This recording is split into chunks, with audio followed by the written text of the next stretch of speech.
If you are a football fan, you have definitely heard this term before. Generational talent. Generational talent. Generational quarterback prospect. It's thrown around way more these days than it should be, but the concept is simple. A generational quarterback has exceptional physical abilities, leadership qualities, and is broadly seen as a can't-miss prospect. These types of quarterbacks come along once a decade at most, and the outlook for them is clear.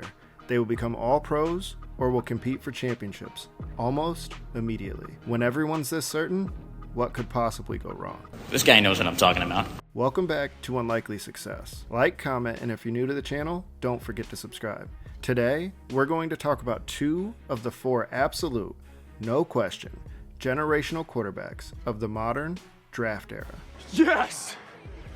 That's awesome! Before I get into the 2 that will be discussed deeper, I want to mention the first guys. The original, OG, can't-miss QB was John Elway. He had ideal size, arm strength, and at the time, rare athletic ability for the position. After a draft day stare down with the Colts, he would land in Denver, play in 5 Super Bowls, winning 2, and he was a first ballot Hall of Famer. John Elway is consistently mentioned in the top 5 quarterbacks conversation, and it's safe to say he lived up to the hype.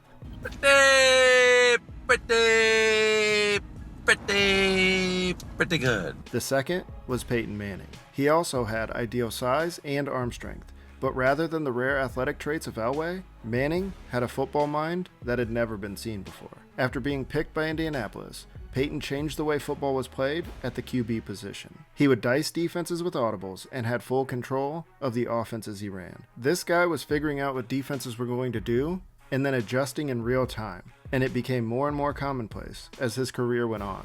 But Peyton was still the greatest to ever do it. He won 2 Super Bowls, one in Indy, one in Denver, and also became a first ballot Hall of Famer. So I guess it's pretty easy to identify an all-time great, right?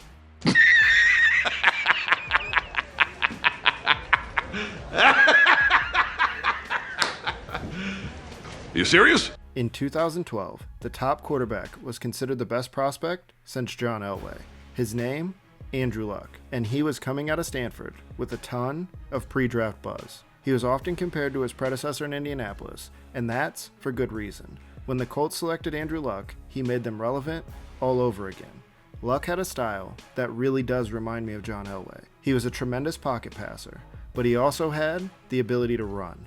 And of course, this is fitting, considering his classification as a generational talent. His running style was aggressive and physical, and it added an element to his game that kept defenses on their heels. Luck would lead 3 straight playoff teams to start his career, one of which ended in the AFC Championship game as part of that infamous Deflategate game. But with the final score being 45-7, I'm not really sure that the inflation of those balls played a part at all. It appeared the Colts and Andrew were going to carry on what Peyton had built, but not all things last. In 2015, he would miss parts of the season with a shoulder injury, and a lacerated kidney, and a torn ab muscle. But few saw what these injuries were actually going to mean. 2016 would bring a new contract, but also a down year for Indy.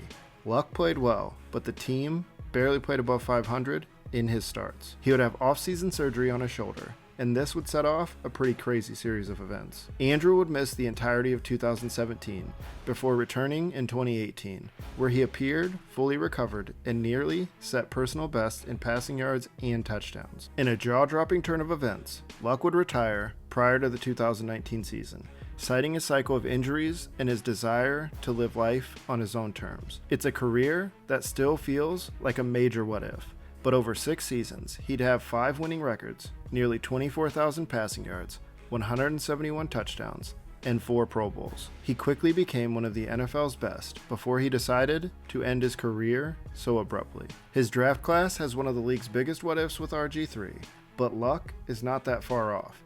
He had amazing potential. He was performing at or near the highest level in the game, and injuries broke him. Since retiring, he's been seen rarely and appears to be living his best post-football life. What was Andrew Luck's billing coming out? That he was a surefire franchise quarterback. A lot of the scouts said he was the best quarterback they'd scouted since John Elway. And he's been all of those things. He's been a guy who has provided his team with the franchise quarterback. He's the stability of this team when he's on the field. And the reason that he's hurt is because he's tough as nails, because he decides to stand in the pocket and take hits, because he runs for extra yards. But coming out of Stanford, they said that he was smart, he had a strong arm, and he was athletic. And we have seen all of those things on display for Andrew Luck since he's been in the league. Entering the 2021 draft, there is what many consider another generational talent, and the Jaguars chose him first overall. Trevor Lawrence was a media darling, starting with his freshman year at Clemson,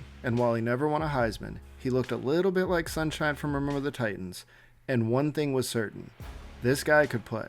Jacksonville would thrust him into one of the weirdest rookie seasons ever, and he handled it pretty well, all things considered. Urban Meyer's lone NFL coaching season is legendary, in all the wrong ways. Lawrence has been developing, but due to the hype, it's not in line with the others mentioned previously. He has made one playoff appearance, but he hasn't become one of the best 5 quarterbacks in football. And I don't make them, but those are the rules when you're considered a generational prospect. Critics point to the Jags taking a step back in 2023, but Lawrence's stats were similar to the prior year, and his record was essentially identical. He hasn't lived up to anywhere near the billing of an Elway, a Manning, or a Luck, but he hasn't been bad either.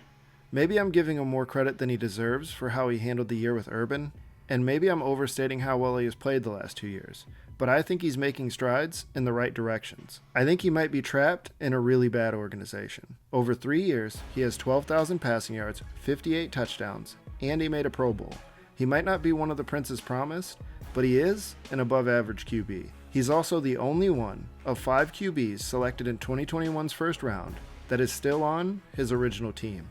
That's got to count for something, right?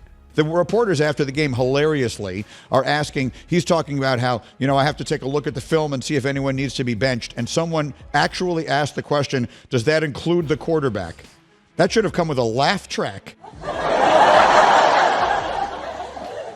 If Doug Peterson tried to bench Trevor Lawrence, Doug Peterson would get fired that minute and deserve to be. Doug Peterson is the coach of Jacksonville because his job is to make Trevor Lawrence great. Generational prospect is a true rarity, even if the term gets thrown around more and more lately. Out of the 4 I mentioned, there's only one that may not be able to live up to the label, but based on track record, I like his chance to turn things around. Scouts and analysts miss all the time, but sometimes talent is so obvious, it makes life easy. Andrew Luck was the best quarterback since John Elway. All right, Trevor Lawrence, Stephen A. would be in the John Elway, Peyton Manning, Andrew Luck. You lock them in, you don't debate it. You're crazy, man.